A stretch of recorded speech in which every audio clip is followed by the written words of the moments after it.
Sri Sai Satcharita, Chapter 45. Kaka Saheb's doubt and Anand Rao's vision. Wooden plank, Baba's bedstead and not Bhagat's. Preliminary.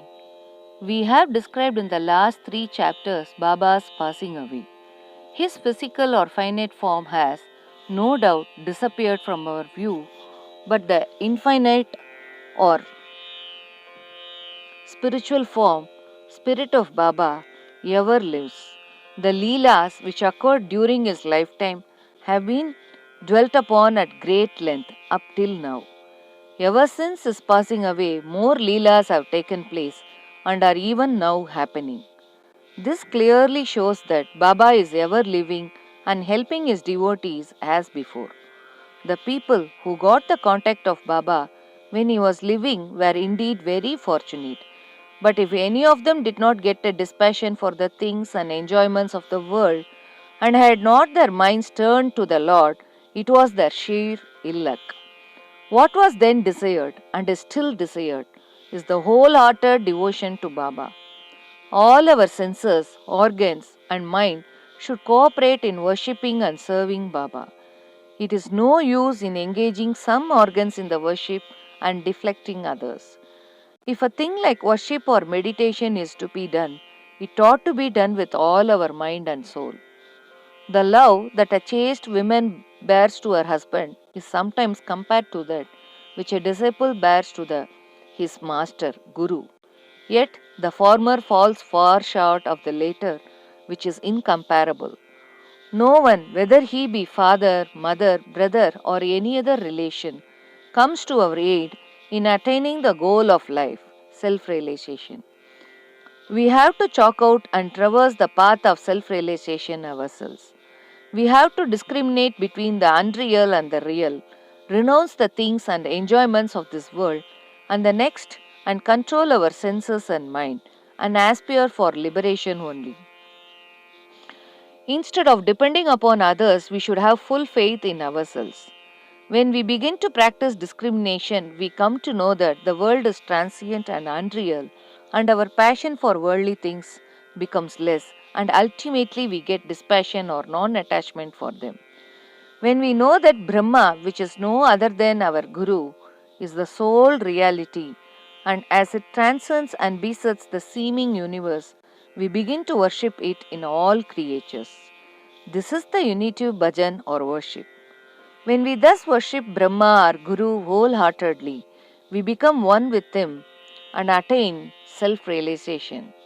In short, always chanting the name of the Guru and meditating on him enables us to see him in all beings and confers eternal bliss on us.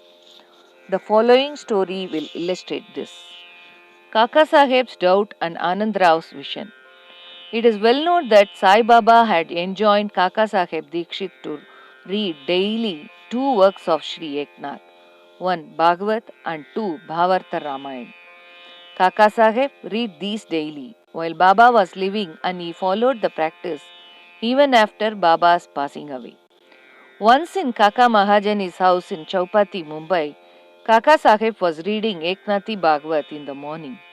Madhavrao Deshpande, alias Shama, and Kaka Mahajan were then present and listened attentively to the portion read. Viz. The 2nd chapter, 11th skanda of the book.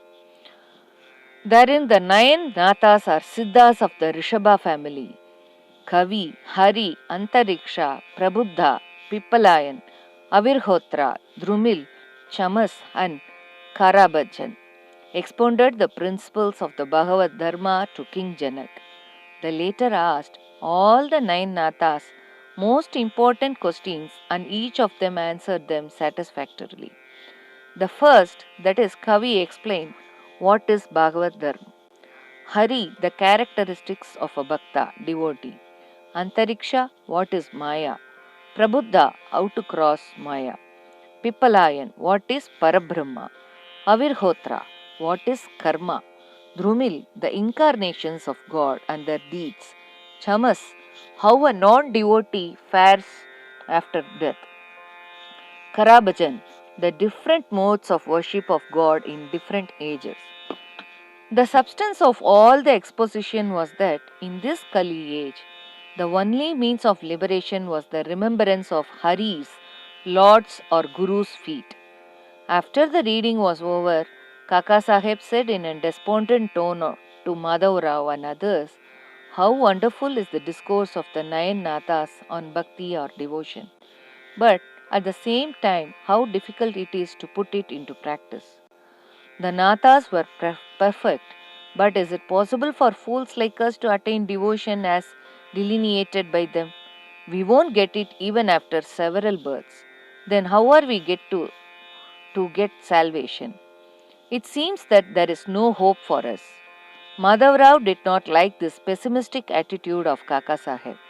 He said, "It is a pity that one who by his good luck got such a jewel, Guru, as Baba, should cry out so disparagingly. If he has unwavering faith in Baba, why should he feel restless? The bhakti of the Nathas may be strong and powerful, but is not ours loving and affectionate? And has not Baba told us authoritatively that remembering and chanting Hari's and Guru's name confers salvation? Then where is the cause for fear and anxiety?" Kaka Saheb was not satisfied with Madhav Rao's explanation. He continued to be anxious and restless the whole day, thinking and brooding over how to get the powerful bhakti of the Nathas. Next morning, the following miracle took place. One gentleman named Anandrao Pakade came there in search of Madhav Rao. The reading of the Bhagavat was then going on. Mr. Pakade sat near Madhav Rao and was whispering something to him. He was mentioning in low tone his dream vision.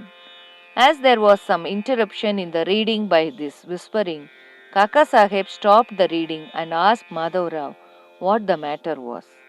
The latter said, "Yesterday you expressed your doubt. Now, here is the explanation of it." Here Mr. Pakade's vision, explaining the characteristics of devotion and showing that the devotion in the form of bowing down to or worshipping of Guru's feet is sufficient. All were anxious to hear the vision, especially Kaka Saheb. At their suggestion, Mr. Pakade began to relate the vision as follows. "I was standing in deep sea in waist deep water. There I saw Sai Baba all of a sudden.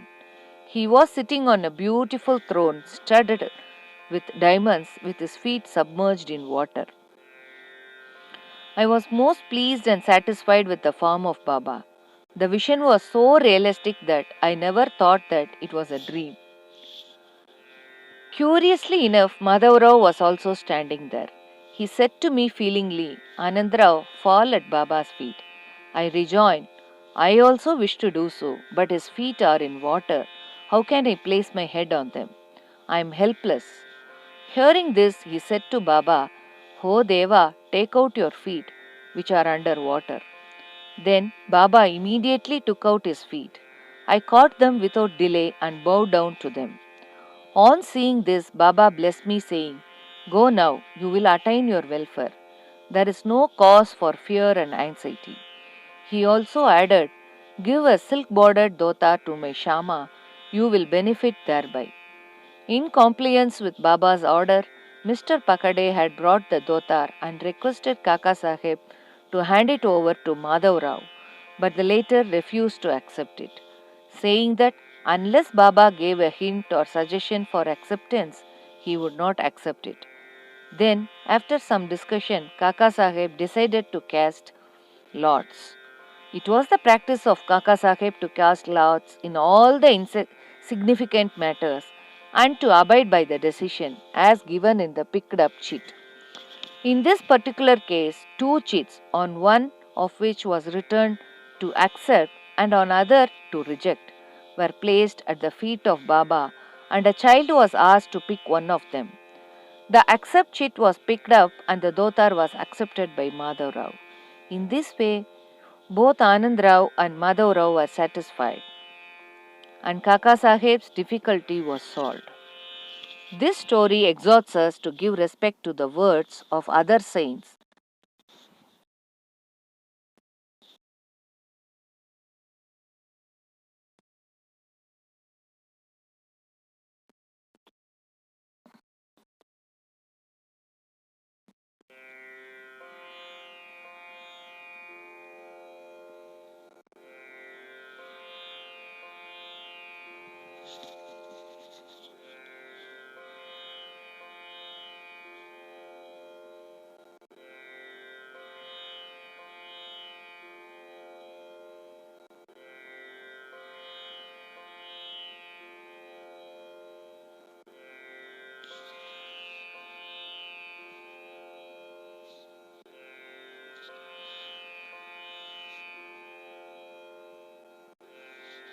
but at the same time asks us to have full faith in our mother, that is the Guru, and abide by his instructions.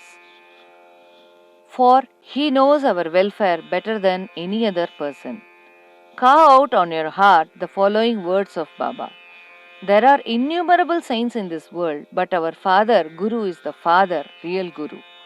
Others might say many good things, but we should never forget our Guru's words.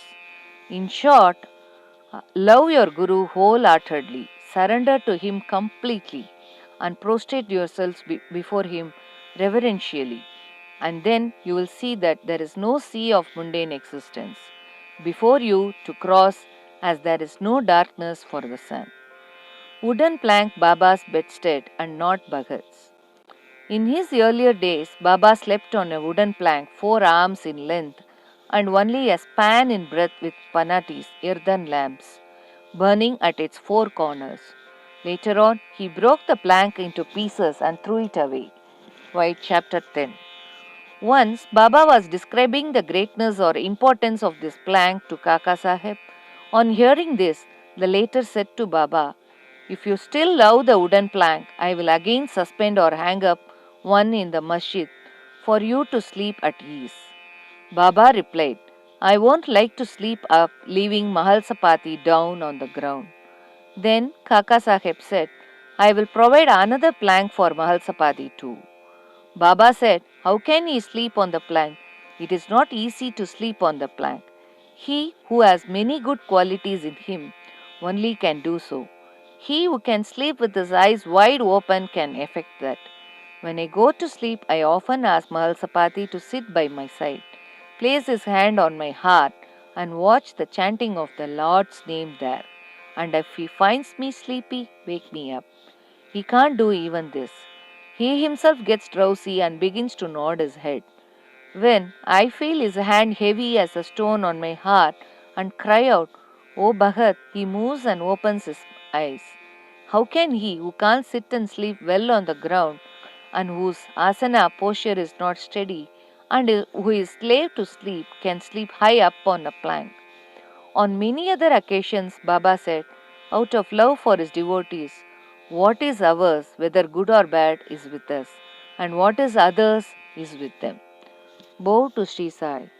Peace be to all.